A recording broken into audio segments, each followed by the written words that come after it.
你能想象吗？中国有些城市的房子已经便宜到比一辆车还不值钱，却依然没人买。这不是段子，而是2025年的真实现状。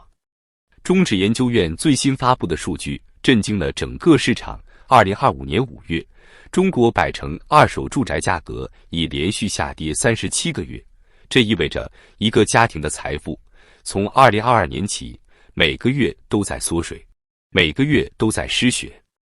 5月份，百城二手房均价是每平方米13794元，比上个月又跌了 0.71%， 比去年同期更是狂跌 7.24%。而这个跌还在继续，在加速，在深入骨髓地摧毁中产家庭的信心与资产。3年多了，整整37个月，中国人买的不是房子，是不断贬值的焦虑，是还贷还不完的梦魇。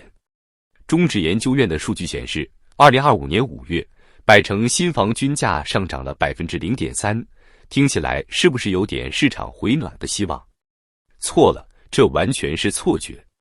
细看数据才知道，涨的只是少数1、2线城市核心地段的少数改善型项目，比如上海的绿城朝明东方。背后的真相是，这些房子本就属于高端圈层，是为少数富人打造的景观样板，不具有任何代表性。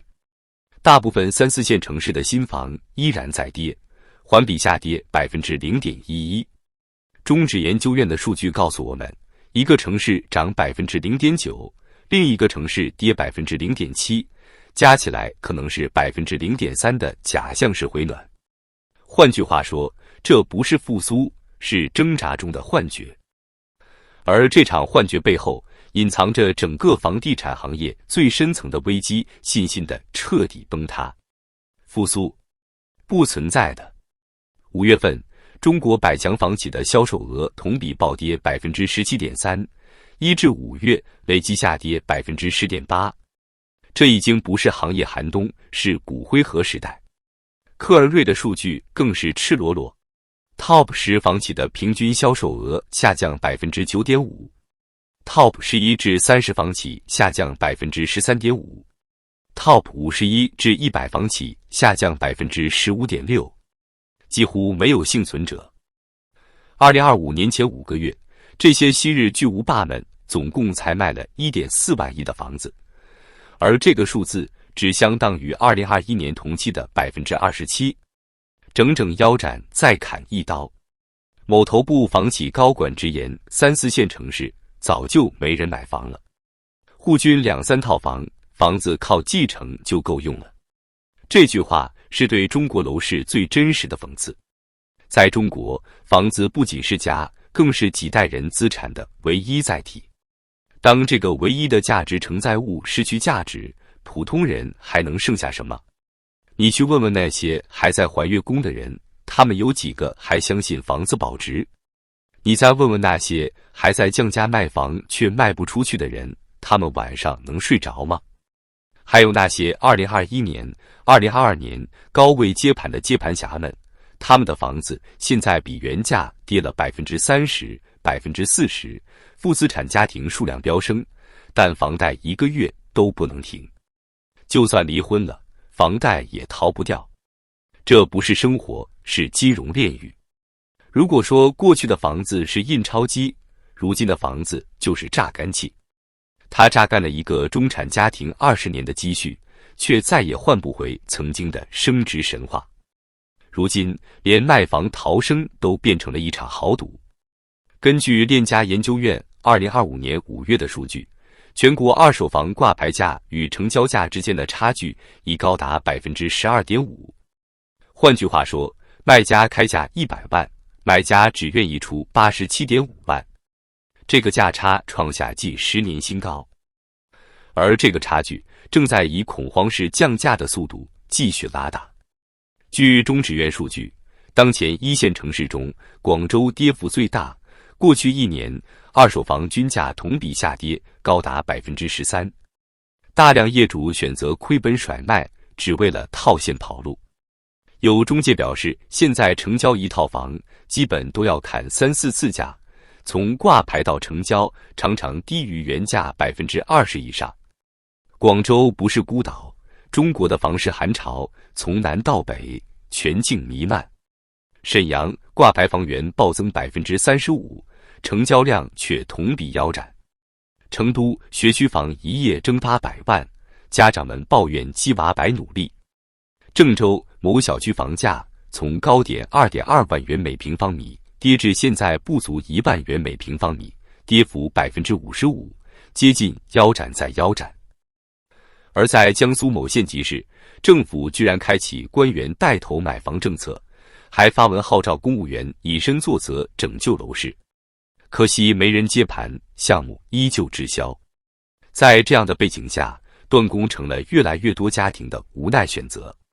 根据贝壳研究院内部测算，2025年第一季度，全国二手房抛盘断供房激增至历史峰值，其中仅广州、深圳、杭州3城合计就超过4万套。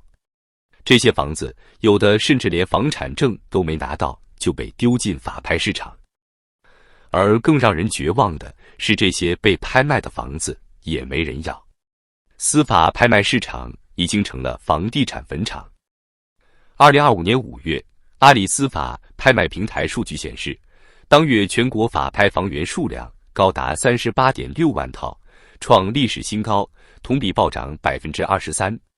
其中，仅北京一地法拍房已超过4.1万套。可即便是打骨折的价格，成功率也极低。全国法拍房流拍率高达57%，有些房源已经连续6次流拍，价格从原值600万一路跌到300万，仍无人问津。再等一等，还能再跌成为买家的心声，不卖就是坐牢，却成了卖家的现实。房地产从全民信仰沦为全民负担。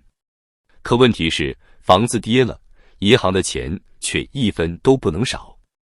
有媒体统计，自2022年起，全国至少有超110个城市爆出大规模烂尾维权潮，超200万套期房无法交付，涉及购房者数百万。而在这些纠纷中，银行几乎从未承担责任。房子没交，房贷照扣，开发商跑路，购房者变接盘侠。你买的不再是家，是一个随时可能断裂的陷阱。如果说过去的房子是财富积累的工具，现在的房子就是负债炸弹。中国社科院2024年数据显示，中国家庭资产中有近70%集中在房地产，而房产流动性正在迅速萎缩。更可怕的是，连年轻人也不想接这颗炸弹了。根据贝壳研究院2025年青年置业态度报告，有超过61%的90后表示短期内不会考虑买房，74%的受访者认为房子不再是人生目标，46%的人明确表示租房加自由比买房加压力更重要。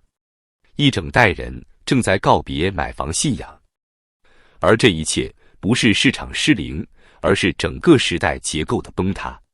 中国城镇化进程在2010年前后达到巅峰，如今已经进入人口净流出的收缩期。2024年，中国人口数据正式公布，全年人口减少208万，出生人口暴跌至765万，创下1970年代以来新低，生育率仅为 0.97， 成为全球最低国家之一。人口下行，城镇收缩，消费疲软，中国房地产赖以生存的3大支柱全部崩塌。供给端，开发商暴雷，项目停工；需求端，年轻人观望，家庭不敢贷款；政策端，刺激无效，救市无力。房地产不再是经济发动机，而是社会风险源。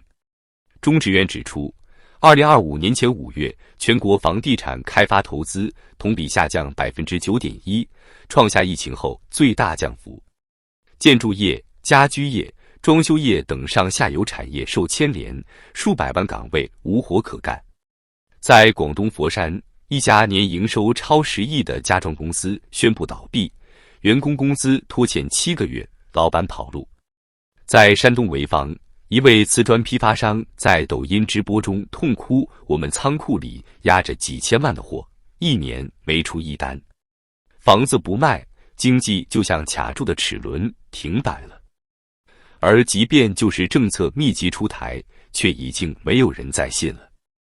2025年5月，中国央行宣布下调房贷利率至历史最低点，深圳房贷利率降至 3.05%， 首付比例最低至 15%。可即便是如此诱人的条件，也没能换来成交量的复苏。贝壳研究院5月数据显示，全国重点40城二手房成交量同比下降 18.7%， 环比下降 3.1%， 继续探底。央行自己也承认，房地产刺激政策边际效应递减，因为人们不再相信房价只涨不跌的神话，更不相信未来还能从房产中赚钱。在这个负利率时代，真正赚钱的不是房子，而是避险。而避险的方式不再是买房，而是远离房市。越来越多的中产选择移民、投资黄金、海外置业，甚至有人把全部资金放入美债账户，以躲避中国资产泡沫破裂带来的冲击。30年房地产神话，如今迎来冰冷的结局。你可以说它是市场周期，也可以说它是政策失误，但对千万普通人来说，这是人生压住的失败。2025年不是房市的谷底，而可能是深渊的入口。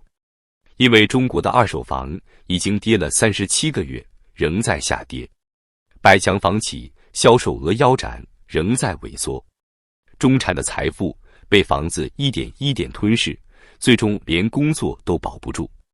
中国人终将明白，一个国家不能靠炒房致富，一个家庭也不能把命运压在水泥和砖瓦之上。